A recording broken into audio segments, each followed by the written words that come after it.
কসবা থানার সামনে এখন দুটো রাজনৈতিক দল বিক্ষোভ দেখাচ্ছে।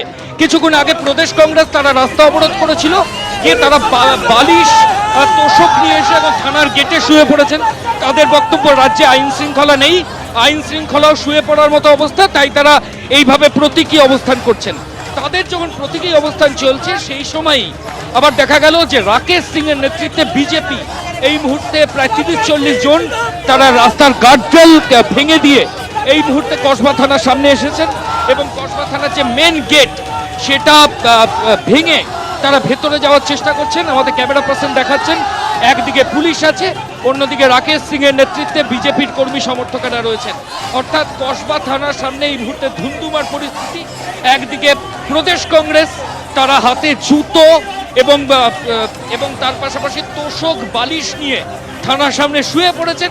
আবার বিজেপি কর্মীরা তারা যেটা করছেন, গেটে গিয়ে তারা গেটে ধাক্কা দিচ্ছেন এবং তারা ওভারপাওয়ার করে ভেতরে যাওয়ার চেষ্টা করছেন। যদিও উল্টো দিকে পুলিশ আধিকারিকরা রয়েছেন। দুটো রাজনৈতিক দল তারা কসবা থানায় এসেছেন। রাজ্যের সামগ্রিক যে আইন পরিস্থিতি সেটা তলানিতে গেছে এবং এই দাবি নিয়েই তারা কি করছেন। আমি দিব্যেন্দু সিংহ আমাদের ক্যামেরা পার্সন দেখানোর জন্য বলবো, দেখো একদিকে প্রদেশ কংগ্রেস এবং আর একদিকে বিজেপি ভারতীয় জনতা পার্টি, দুটো রাজনৈতিক দলের কর্মী সমর্থকেরা এই মুহূর্তে কসবা থানার সামনে। পুলিশ আধিকারিকরা কার্যত দিশেহারা, কোনোভাবে গেট ধরে তারা গেট আটকানোর চেষ্টা করছেন। অন্যদিকে বিজেপির কর্মী সমর্থকেরা রাকেশ সিং এর নেতৃত্বে যারা এসেছেন তারা জোর করে ভেতরে ঢোকার চেষ্টা করছেন এবং তারা যেটা বলছেন যে এই যে ঘটনা যেটা কসবায় ঘটেছে কসবা থানা এলাকায়, ঠিক সেই কারণেই তারা কিন্তু এখানে এসেছেন এবং বিক্ষোভ দেখাচ্ছেন। আমি আবার দুটো ছবি পাশাপাশি দেখানোর জন্য, একদিকে প্রদেশ কংগ্রেস, একেবারে এইটা হচ্ছে কসবা থানার সামনের ছবি। একদিকে দেখতে পাচ্ছেন যে কংগ্রেসের তরফে আশুতোষ চট্টোপাধ্যায় তারা রাস্তায় শুয়ে পড়েছেন।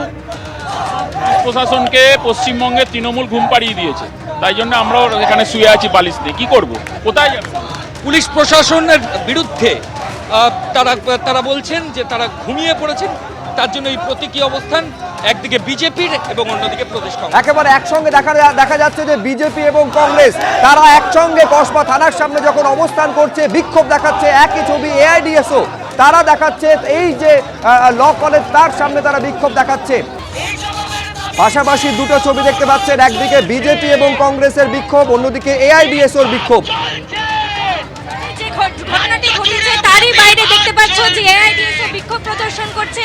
তাদের হাতে হাতে ব্যানারে লেখা রয়েছে যে দ্রুত দৃষ্টান্তমূলক শাস্তি দিতে হবে যারা এই ঘটনার সঙ্গে যুক্ত। তাদের শিক্ষাঙ্গনে এরকম একটি ঘটনা ঘটলো কিভাবে তার তদন্ত চাইছেন তারা এবং তদন্তের পরে বিচার চাইছেন। যে দোষীরা এই কাণ্ড ঘটিয়েছে তাদের দৃষ্টান্তমূলক শাস্তি দিতে হবে, এই দাবিতেই কিন্তু এই মুহূর্তে যে রাস্তা সে রাস্তা, অর্থাৎ এই ল কলেজের বাইরের যে রাস্তা সে রাস্তা অবরোধ করে এই মুহূর্তে এআইডিএসও বিক্ষোভ প্রদর্শন করছে। মূলত কি দাবিতে আজকে আপনারা জানেন, আমরা কিছুক্ষণ আগে জানলাম কলকাতার নাম করা ল কলেজ, সাউথ কলকাতার ল কলেজ, এইরকম একটা নাম করা কলেজে আজকের একজন ছাত্রী তাকে গণধর্ষণ করা হয়েছে। আজকের পুলিশ প্রশাসন এমনকি রাজ্য সরকারকে আমরা এই প্রশ্ন করতে চাই, গত 9 আগস্ট গত বছরের যে অভয়ার সাথে যে ঘটনা ঘটেছে, অভয়ার মৃত্যুর 1 বছর পূর্ণ হতে চললো, এখনো পর্যন্ত অভয়ের ন্যায় বিচার অধরা। আজকের এইরকম একটা পরিস্থিতিতে আরেকটা ঘটনা কি করে? একেবারে রাজনৈতিক চাপানুতোর এই ঘটনাকে কেন্দ্র করে তুঙ্গে উঠেছে, সরাসরি শাসক দল এবং রাজ্য সরকারকে নিশানা করেছে বিরোধীরা।